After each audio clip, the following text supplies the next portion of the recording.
ఉత్తర తెలంగాణలో అతిపెద్ద municipal corporation అది.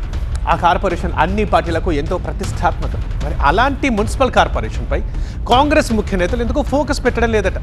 ఆ జిల్లాలో కాంగ్రెస్కి 3 మంత్రులు ఉన్నప్పటికీ కార్పొరేషన్ వైపు కనీసం కన్నెత్తి కూడా చూడటం లేదట. ఇంతకీ ఆ కార్పొరేషన్ ఏది? కరీంనగర్ మున్సిపల్ కార్పొరేషన్లో 3,40,000కు పైగా ఓటర్లున్నారు.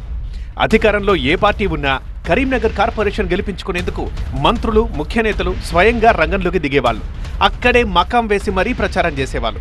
కానీ ఇప్పుడు జిల్లాలో 3 మంత్రులున్నా అటువైపు చూడటం లేదట.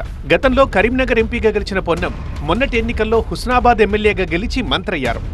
ఇక మంత్రి శ్రీధర్ బాబు గతంలో కాంగ్రెస్ జిల్లా అధ్యక్షుడిగా పనిచేశారు. మంత్రి అడ్డూరి లక్ష్మణ్ కుమార్కి జిల్లా పరిషత్ చైర్మన్గా పనిచేసిన అనుభవం ఉంది.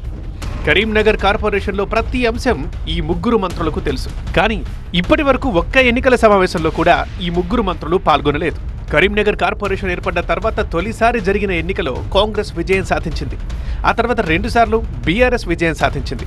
ఇప్పుడు అధికారంలో కాంగ్రెస్ ఉండడంతో హస్తం నేతలు ఆశలు పెట్టుకున్నారు. ఈ 3 మంత్రులు టైం కేటాయిస్తే గెలుపు తమదే అని భావిస్తున్నారు కాంగ్రెస్ నేతలు.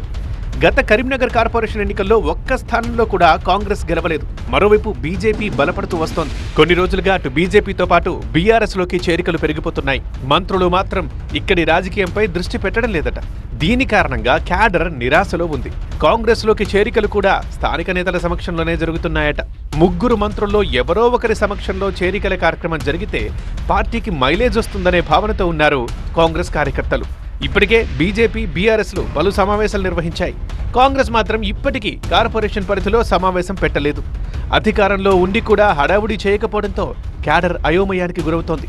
ఇప్పుడు నోటిఫికేషన్ కూడా రావడంతో ఈ 3 మంత్రులు కరీంనగర్ కార్పొరేషన్ వైపు చూడాలని క్యాడర్ కోరుకుంటోంది.